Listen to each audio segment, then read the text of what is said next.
तो हेलो बच्चों, good evening. आप सभी का स्वागत है हमारे YouTube channel SN quiz class में। तो उम्मीद करते हैं कि आप अच्छे होंगे, स्वस्थ होंगे और मस्त होंगे और अपना पढ़ाई लगातार जारी रखे होंगे।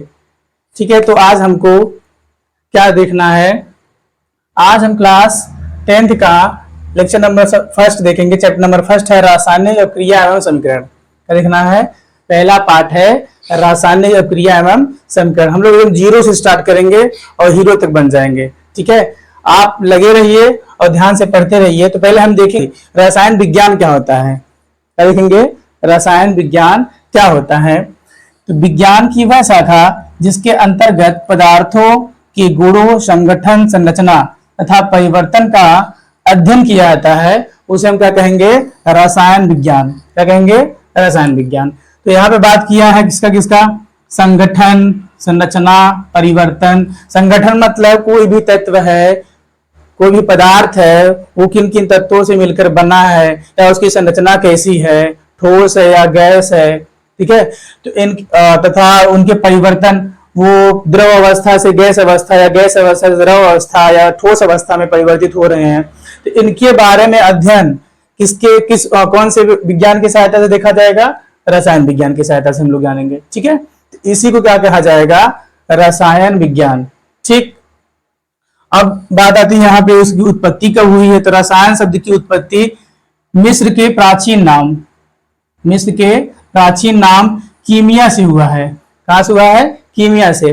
कीमिया शब्द क्या है? कीमिया शब्द का अर्थ होता है काला रंग। क्या होता है? काला रंग। ये आपको पेपर में पूछा जाता है, कंपटीशन में पूछा जाता है कि रसायन विज्ञान शब्द की उत्पत्ति कहाँ से हुई है। तो आप याद रखेंगे मिस्र से हुआ है, जिसका क्या नाम है? कीमिया नाम है। इसका क्या अर्थ होता है? काला रंग। ठीक है, आगे देखो। प्रारंभ में इसे क्या कहते थे? केमी टेकिंग। दूसरा क्या है? इसके जनक। क्या कह सकते हो कि रसायन विज्ञान के जनक, फादर ऑफ केमिस्ट्री कौन है? लेवासिए। कौन है? लेवासिए। ठीक है, तो इन बातों को आप याद रखेंगे। ये पेपर में बहुत ज्यादा पूछा जाता है, कभी कभी कंपटीशन एग्जाम में भी पूछा जाता है इन सब बातों को। ठीक है, आगे इन चैप्टर में हम सबसे पहले स्टार्ट करेंगे भौतिक परिवर्तन और रासायनिक परिवर्तन क्या होता है। सबसे बेसिक से यहीं से चैप्टर स्टार्ट हुआ है, तो हम लोग यहीं से सीखना चालू करेंगे कि रासायनिक परिवर्तन क्या होता है, भौतिक परिवर्तन क्या होता है। ठीक है, तो पहले जानेंगे भौतिक परिवर्तन। क्या जानेंगे? भौतिक परिवर्तन। भौतिक परिवर्तन क्या है? Physical changing. आगे क्या है? भौतिक परिवर्तन में संगठन तथा गुण नहीं बदलते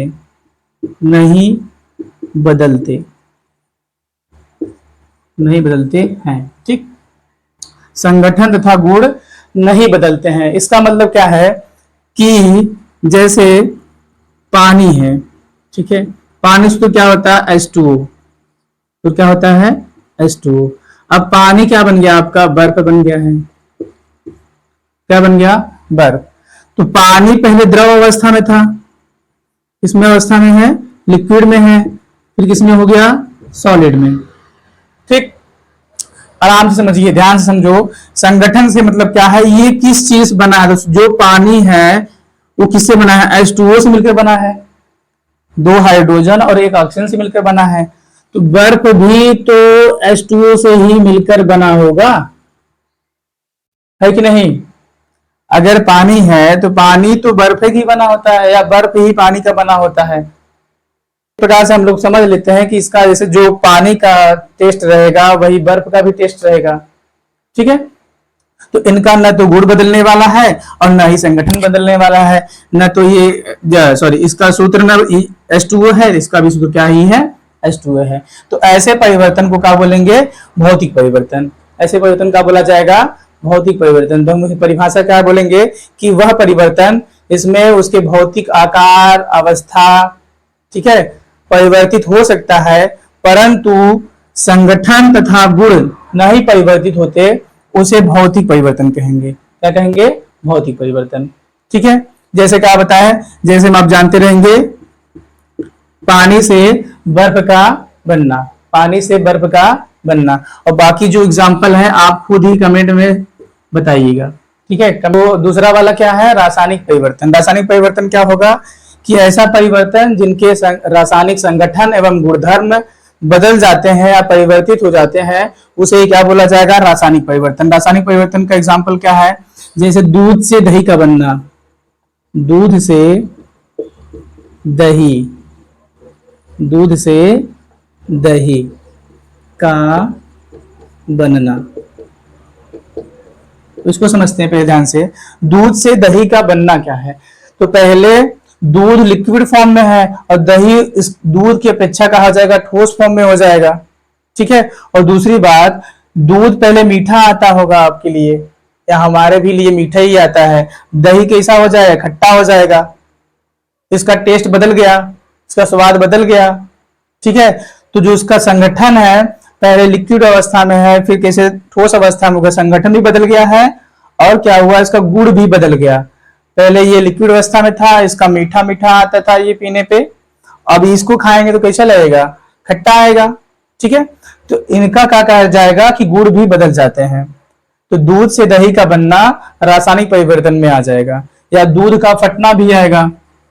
क्या आएगा? दूध का फटना, दूध का फटना, दूध का फटना, ये सब क्या है? रासायनिक परिवर्तन, ठीक है। तो हम दूसरी बात पेपर में बहुत पूछता है कि इसको याद रखेंगे नोट में कि मोमबत्ती का जलना, मोमबत्ती का जलना, दूसरा क्या है? पहला है मोमबत्ती का जलना, दूसरा क्या है? पिघलना। क्या है? पिघलना। मोमबत्ती का जलना और मोमबत्ती का पिघलना में आप बता सकते हैं क्या कि कौन सा रासायनिक परिवर्तन है, कौन सा भौतिक परिवर्तन है, ठीक है। तो इसमें आपको याद रखेंगे, जो जला जाता है या जो वायु के संपर्क में जला जाएगा उसमें रासायनिक क्रिया होगा, क्योंकि वायु के साथ वो संपर्क में आएगा तभी मोमबत्ती जलेगा। देखिए ध्यान से कि मान लीजिए कोई कैंडल है, कैंडल को टेबल पे रखने के बाद आप ग्लास से उसको ढक दीजिएगा। ढकने के बाद कुछ टाइम के बाद देखेंगे या कुछ सेकेंडों के बाद देखेंगे वो धीरे धीरे क्या हो जाएगा? बुझ जाएगा। क्यों बुझ जाएगा? जब तक उसके अंदर ऑक्सीजन की मात्रा रहेगी तब तक जलता रहेगा। जैसे ही ऑक्सीजन की मात्रा खत्म हो जाएगी वो क्या करेगा? कैंडल बुझ जाने वाला है।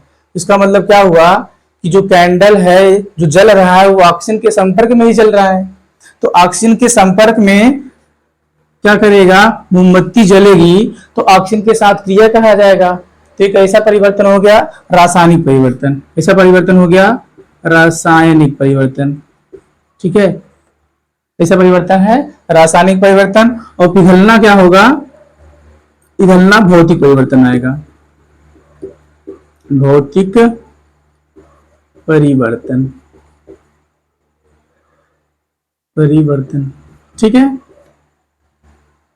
सबको समझ में आ रहा है कि नहीं समझ में आ रहा है? मोमबत्ती का जलना रासायनिक परिवर्तन, मोमबत्ती का पिघलना भौतिक परिवर्तन, ठीक।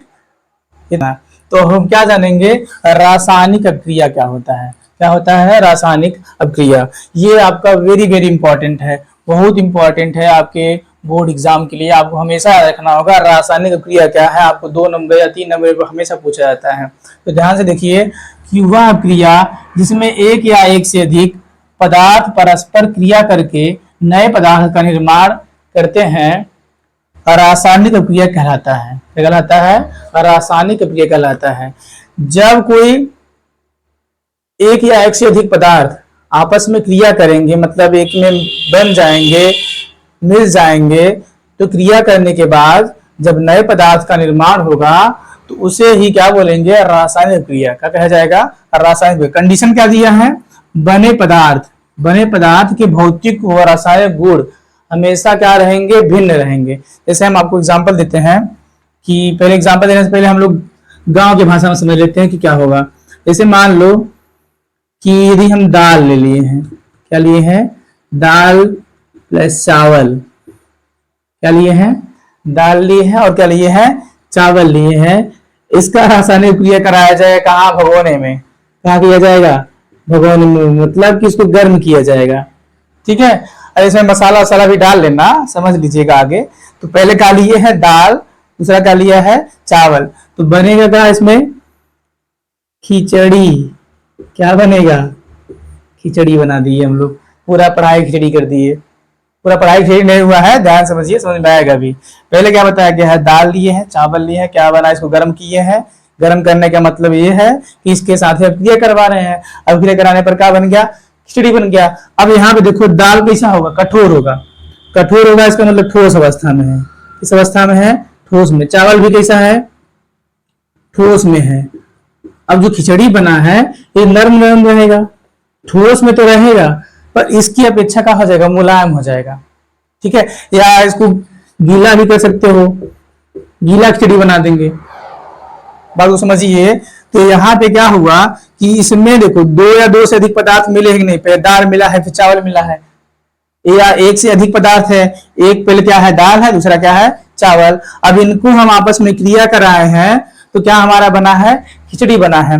तो ये ठोस अवस्था में, ठोस अवस्था में इनका रंग रूप अलग रहेगा, इसका रंग रूप अलग हो जाएगा। अब समझ पाए, अभी इनका रंग रूप अलग है, इनका रंग रूप अलग हो जाएगा। तो परिवर्तन हुआ कि नहीं हुआ, परिवर्तन हुआ ना। तो यही काम हमको क्या करना है, तत्वों में देखना है। अब इसमें देख लेते हैं, जैसे जैसे मान लो कि H2 प्लस O2 क्या बनाएगा, H2।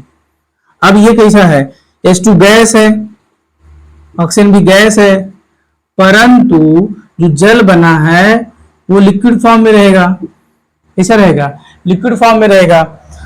तो हम क्या कह सकते हैं कि जब एक या एक से अधिक पदार्थ आपस में क्रिया करेंगे तो एक नए पदार्थ का निर्माण करेगा जिसके भौतिक व रासायनिक गुण पहले वाले से क्या रहेगा, सर्वथा भिन्न रहने वाला है, मतलब कि अलग रहने वाला है। ये सभी गैस है, बाद में क्या हो गया है, लिक्विड हो गया है। ठीक है, दूसरा एग्जांपल देख लो। दूसरा एग्जांपल में क्या लिखा है कि मैग्नीशियम धातु को ऑक्सीजन की उपस्थिति में जब हम क्रिया कराएंगे, मैग्नीशियम धातु को, ये धातु है तो कैसा रहेगा, सॉलिड रहेगा। और ये क्या है, गैस है। ये ठोस है और क्या है, गैस है। तो ठोस को गैस के साथ, मतलब मैग्नीशियम का ऑक्सीजन के साथ क्रिया कराएंगे, क्या कराएंगे, अब क्रिया कराएंगे तो मैग्नीशियम ऑक्साइड बनेगा। क्या बनेगा, मैग्नीशियम ऑक्साइड बनेगा, जो कि एक ठोस है, जो क्या है, एक ठोस है। तो इनका रंग रूप, इनके रंग रूप से क्या हो गया है, अलग हो गया है। बात समझ गए ना, क्या हो गया है, इनका रंग रूप इनके रंग रूप से क्या हो गया है, अलग हो गया है। इन्हीं को क्या कहा जाता है, रासायनिक अभिक्रिया। पहचान में सबसे पहले पहचानेंगे कैसे कि रासायनिक क्रिया हुआ है कि नहीं हुआ है। तो सबसे पहला पहचान क्या है कि इसका रंग में परिवर्तन, इसके रंग में परिवर्तन। सबसे पहले क्या जानेंगे, रंग में परिवर्तन। उसका पहले कलर ही बदल जाएगा, उसका रंग ही बदल जाएगा। जैसे दाल चावल भी मिलाए थे, बाद में पीला हो जाएगा, खिचड़ी मिल जाएगा एके में। ये खिचड़ी जब बनेगा तो पीला हो जाएगा ना, उसमें मसाला वसाला डाला जाएगा तो क्या हो जाएगा, पीला हो जाएगा। तो कलर चेंज हुआ कि नहीं। तो पहला क्या है कंडीशन कि रंग में परिवर्तन। दूसरा क्या है, वाष्प का निकलना, वाष्प का निकलना। दूसरा क्या है, वाष्प का निकलना। जब भी किसी तत्वों का या यौगिकों का आपस में क्रिया कराएंगे तो वो क्या करता है, गर्म हो जाएगा, उसमें से वाष्प निकलना चालू कर देगा। ठीक है, तो इससे हम पहचान लेंगे कि उसमें क्या हो रहा है, रासायनिक क्रिया या रासायनिक क्रिया हो रहा है। जब गर्म करेंगे तभी तो उसमें से वाष्प निकलेगा। दूसरा क्या है, वाष्प का निकलना। तीसरा, ताप का बढ़ जाना। ताप में परिवर्तन भी कर सकते हो, ताप में परिवर्तन। ताप में कहा जाएगा, परिवर्तन। टेम्परेचर ज्यादा हो जाएगा, जब उसके साथ क्रिया कराएंगे तो क्या हो जाएगा, टेम्परेचर ज्यादा या कम भी हो सकता है। ठीक है, टेम्परेचर बदल जाएगा, कहने का मतलब ये है। ठीक, यही सब क्या है, पहचान है आपके। क्या पहचान है कि रासायनिक क्रिया हो रहा है कि नहीं हो रहा है। दूसरा, अवक्षेप का बनना। अवक्षेप का होता है जो अनावश्यक पदार्थ बनेंगे, जो हमारे काम में नहीं आने वाले हैं, उसी का बोलेंगे अवक्षेप। अवक्षेप का बनना, बनना। ठीक है, अवक्षेप का बनना, अपशिष्ट पदार्थों का बनना। जब भी हम कोई काम करेंगे वो नहीं हो सकता कि वो सही हो जाए, कुछ ना कुछ उसमें से त्रुटियां निकलबे करेंगी। ठीक है। तो कुछ त्रुटियां जो निकलती हैं या जो काम करेंगे उसमें से जो अवशिष्ट पदार्थ निकलेगा जो हमारे काम के लायक नहीं है, उसी को अवक्षेप कहेंगे। क्या कहेंगे? अवक्षेप। ठीक है। तो ये सभी क्या है, आपको पहचानने में मदद करेंगे इसका कि रासायनिक अभिक्रिया हो रहा है या नहीं हो रहा है। ठीक है, कि अवस्था में परिवर्तन हो जाएगा, अवस्था में परिवर्तन क्या हो जाएगा? अवस्था में परिवर्तन। ठीक है। अवस्था में परिवर्तन कहने का मतलब यह है कि जैसे जो भी हम पदार्थ मिलाएंगे तो पहले ठोस हो सकता है या गैस हो सकता है, जब उनको आपस में क्रिया कराएंगे तो जो नया पदार्थ बनेगा वो दोनों से अलग हो सकता है। जैसे ठोस है तो गैस बन जाएगा, गैस है तो द्रव बन जाएगा। ठीक है।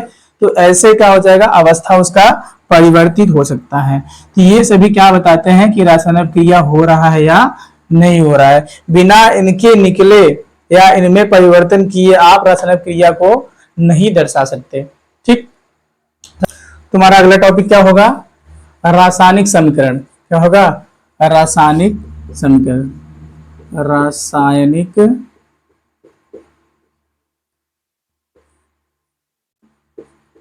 समीकरण। ठीक। क्या होगा? रासायनिक समीकरण। तो रासायनिक समीकरण क्या होता है, हम इनको जान लेते हैं। तो देखो, जो भी हम रासायनिक क्रिया किए हैं तो रासायनिक क्रिया को संक्षिप्त रूप से उसके प्रतीकों या सूत्रों के माध्यम से, प्रतीकों या सूत्रों के माध्यम से प्रदर्शित करना ही रासायनिक समीकरण कहलाता है। कहलाता है रासायनिक समीकरण। लिख लेते हैं इसको। किसी भी रासायनिक अभिक्रिया को उनके सूत्रों या प्रतीकों द्वारा संक्षिप्त या संक्षेप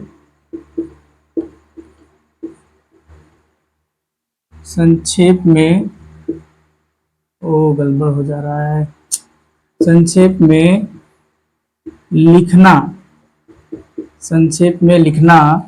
रासायनिक समीकरण कहलाता है। रासायनिक समीकरण कहलाता है। रासायनिक समीकरण कहलाता है। तो प्रतीक का होगा, जैसे देखो ऑक्सीजन है, ऑक्सीजन का प्रतीक O2 रहेगा। हाइड्रोजन है, हाइड्रोजन का प्रतीक H2 रहेगा। मेथेन है, मेथेन का प्रतीक CH4 रहेगा। तो यही इनका प्रतीक है और इन्हीं को हम क्या कह सकते हैं, इनका सूत्र है। तो इन्हीं की सहायता से, इनके प्रतीकों और क्या कहते हैं कि सूत्रों की सहायता से हम इनको संक्षिप्त रूप में लिखेंगे या दिखाएंगे, इनके भौतिक परिवर्तन और रासायनिक परिवर्तन और जो इनमें भाग लेने वाले क्या कहते हैं तत्व हैं, इनको दिखाने के लिए जिन तत्वों का प्रयोग किया जाएगा संक्षिप्त रूप से, उसी को क्या बोलेंगे? रासायनिक समीकरण बोला जाता है। तो इनको हम पढ़ने से पहले हम आपको बता दें अभिकारक और उत्पाद क्या होता है। तो अभिकारक जान लीजिए, अभिकारक तथा उत्पाद। ठीक है। जैसे एग्जांपल में देखो कि वही एग्जांपल फिर से लेते हैं कि Mg+O2 टेंस टू का बनाया है MgO। क्या बनाया है? MgO। ठीक। तो जैसे क्या है कि Mg ठोस है तो उसके बगल में हम सॉइल लिख दिए हैं, S लिख दिए हैं। दूसरा ऑक्सीजन गैस है तो ऑक्सीजन के बगल में हम क्या लिख देंगे? G लिख देंगे। ठीक है। और यहाँ ये क्या बनेगा? सॉलिड है तो S लगा देंगे। ठीक। दूसरी बात, ऑक्सीजन यहाँ पे 2 है, यहाँ पे 1 ही है। मैग्नीशियम यहाँ 1 है, यहाँ भी 1 है, तो यहाँ पे हम क्या लगा देंगे? 2 लगा देंगे। तो ऑक्सीजन 2 हो गया, मैग्नीशियम भी 2 हो गया। तो हम फिर यहाँ पे क्या लगा देंगे? 2 लगा देंगे, मैग्नीशियम भी 2 हो गया। तो ये क्या कर दिए हम? रासायनिक समीकरण को संशोधित कर दिए हैं। और ये जो इधर वाला भाग होगा उसे क्या बोला जाएगा? अभिकारक। और जो इधर वाला भाग रहेगा उसे क्या बोलेंगे? उत्पाद। तो तीर के बाएं साइड जो लिखा जाएगा वो अभिकारक कहा जाएगा और जो तीर के दाहिने साइड रहेगा उसे क्या बोलेंगे? उत्पाद कहेंगे। क्या कहेंगे? उत्पाद कहेंगे। आपको याद रखना है इन सब बातों को। अभिकारक को रिएक्टेंट बोला जाता है, अभिकारक को क्या बोला जाता है? रिएक्टेंट बोला जाता है, और उत्पाद को प्रोडक्ट बोला जाता है। क्या बोला जाएगा? प्रोडक्ट बोला जाएगा। ठीक है, तो रासायनिक समीकरण सबको समझ में आया? रासायनिक समीकरण क्या है कि जो आप अभिक्रिया लिख रहे हैं, रासायनिक अभिक्रिया लिख रहे हैं, उनको उन सूत्रों के माध्यम से दिखाना ही क्या कहलाता है? रासायनिक समीकरण कहलाता है। जैसे अब हम लिख दिए कि पानी कैसे बनेगा? पानी बनेगा hydrogen, hydrogen plus oxygen, oxygen tends to पानी या जल। ठीक, पानी या जल। अब ये देखो, लिखने में तो बहुत ऑकवर्ड लग रहा है, बहुत अजीब नहीं लग रहा है। अब हाइड्रोजन को लिखना है, ऑक्सीजन को लिखना है शॉर्टकट तरीके से, तो इसका क्या लिख देंगे? सूत्र लिख देंगे। अब कभी भी जब भी रासायनिक क्रिया लिखा जाएगा तो हाइड्रोजन द्विअणु तत्व है, वो कभी भी अकेले नहीं लिखा जाएगा, तो हमेशा वो क्या रहेगा? H2 के फॉर्म रहेगा। वैसे ही क्या रहेगा? ऑक्सीजन भी O2 के फॉर्म में लिखा जाएगा। न कि आप हिंदी में ऐसे लिख देंगे, रासायनिक क्रिया लिखा जाएगा, लिखने के लिए बोल दिया है पेपर में, तो आप उठा के हिंदी में लिख दिया oxygen plus hydrogen plus oxygen बराबर पानी। तो ऐसे लिखा नहीं जाएगा। इनको हम क्या करेंगे? उनको सूत्रों के माध्यम से लिखेंगे। सूत्रों के माध्यम से लिखेंगे तो H2 प्लस O2 बन जाएगा क्या? आपका H2O। क्या बन जाएगा? H2O। अब ये कौन सी अवस्था में है? गैस अवस्था में, गैस लगा दो। ये भी कौन सी अवस्था में है? गैस अवस्था में, गैस लगा दो। ठीक है, अब ये कौन सी अवस्था में? लिक्विड अवस्था में, तो स्मॉल एल लिखा जाएगा, कैपिटल एल लिखा जाता है। ये प्रदर्शित करने का ये तरीका है सभी। ठीक है, अब देखो यहाँ पे हाइड्रोजन 2 है, यहाँ भी 2 है, ऑक्सीजन यहाँ 2 है, यहाँ एक ही है, तो हम यहाँ पे अगर 2 लगाएंगे तो यहाँ भी आपको क्या लगाना पड़ेगा? 2 लगाना पड़ेगा। 2 2 जा 4, मतलब 2 दूनी 4 हो गया हाइड्रोजन, और यहाँ भी हाइड्रोजन 2 हो गया, सॉरी 4 हो गया। और ऑक्सीजन कितना है? यहाँ पे 2 है, और यहाँ भी कितना हो गया? हाइड्रोजन ऑक्सीजन 2 हो गया। ठीक है, तो यही क्या है? आपका रासायनिक समीकरण है। क्या है? रासायनिक समीकरण। ठीक है, क्या हम क्या देखेंगे? मूल समीकरण लिखना, मूल समीकरण लिखना, मूल समीकरण लिखना। तो मूल समीकरण कैसे लिखा जाता है? कुछ नोट पॉइंट है या कुछ पॉइंट है, उनको हम सीख लेंगे कि मूल समीकरण को लिखा कैसे जाता है। तो आप पहला पॉइंट लिखेंगे कि अभिकारक, इसमें अभिकारक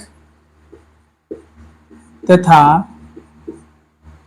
उत्पाद, अभिकारक तथा उत्पाद। आपको बताया अभी कि अभिकारक क्या होता है कि जो बाएं साइड तीर की लिखा जाता है उसे अभिकारक कहेंगे, तथा जो दाएं साइड रहेगा उसे क्या कहा जाएगा? उत्पाद कहा जाएगा। जो प्रोडक्ट बनता है उसे क्या कहते हैं? हम उत्पाद कहते हैं। जो प्रोडक्ट लिया जाता है, जो भी यौगिक लिया जाता है, उसे क्या बोलेंगे? अभिकारक। तो इनको जब लिखते हैं समीकरण के रूप में, तो इन दोनों के बीच में, इन दोनों के बीच में क्या लगाते हैं? हम एक तीर लगाते हैं। इधर क्या रहेगा? रिएक्टेंट रहेगा, और इधर रहेगा प्रोडक्ट। क्या रहेगा? प्रोडक्ट। इधर क्या रहेगा? रिएक्टेंट। जब भी अभिकारक और उत्पाद लिखा जाएगा तो बीच में क्या लगाया जाएगा? तीर लगाया जाएगा। इनको याद रखेंगे। ठीक है, दूसरा क्या है? दूसरा ये है कि एक या एक से अधिक, एक या एक से अधिक पदार्थ या अभिकारक, अधिक अभिकारक,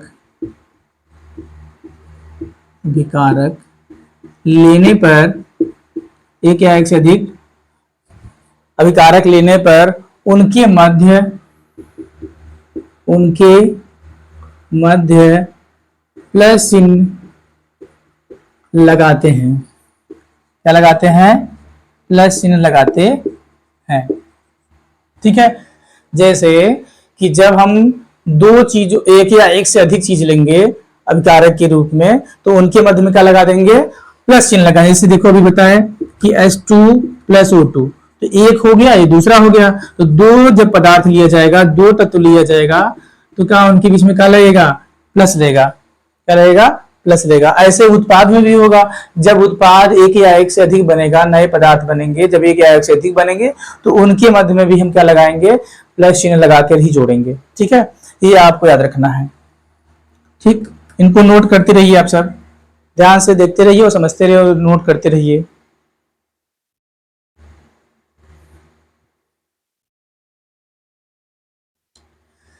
तीसरा महत्वपूर्ण बिंदु है, तीसरा क्या है कि जब अभिक्रिया उत्क्रमणीय हो, उत्क्रमणीय, ये नया शब्द है, उत्क्रमणीय हो। उत्क्रमणीय मतलब क्या होता है कि जब अभिक्रिया दोनों साथ में हो, मतलब जितने समय में उत्पाद बनेगा उतने ही समय में उत्पाद से अभिकारक बनेगा, ये दोनों काम लगातार चलते रहते हैं। मतलब सेम टाइम में टूटेगा, सेम टाइम में बनेगा, तो उसे क्या बोला जाता है, उत्क्रमणीय अभिक्रिया। क्या कहा जाएगा, उत्क्रमणीय अभिक्रिया। जैसे हम देख लेते हैं कि N2 plus H2 tense to NH3, क्या है, NH3। नाइट्रोजन और हाइड्रोजन गैस एक साथ अभिक्रिया कराएंगे तो अमोनिया गैस बनता है। तो इनके बीच में उत्क्रमणीय चिन्ह लगाते हैं। क्या लगाते हैं, उत्क्रमणीय चिन्ह। ये अर्ध तीर के माध्यम से लिखा जाता है। क्या बोला जाता है, अर्ध तीर। क्या बोला जाएगा, अर्ध तीर। हम इनको अर्ध तीर से दोनों दिशाओं में दिखाएंगे। इसका मतलब ये हो रहा है कि N2 और H2 आपस में मिलकर के एक साथ अभिक्रिया सेम टाइम में, अगर 1 सेकेंड में ये बन रहा है या 2 सेकेंड में अमोनिया बन रहा है, तो 2 सेकेंड में इधर से हाइड्रोजन और नाइट्रोजन गैस भी बनेगा। ठीक है, दोनों सेम टाइम में होता है, इसीलिए इनको कहा बोला आधे तीर से दिखाया जाता है। आधे तीर से दोनों दिशाओं में आधा आधा तीर करके दिखा देंगे। तो इस तीर को या इस चिन्ह को हम क्या बोलते हैं, उत्क्रमणीय। और इस अभिक्रिया को उत्क्रमणीय अभिक्रिया बोला जाता है। क्या कहलाता है, उत्क्रमणीय अभिक्रिया। तो मूल समीकरण को लिखने का ये 3 बहुत मुख्य तरीका है, तो इनको आप हमेशा याद रखेंगे और इसके आगे का क्लास हम कल देखेंगे। ठीक है।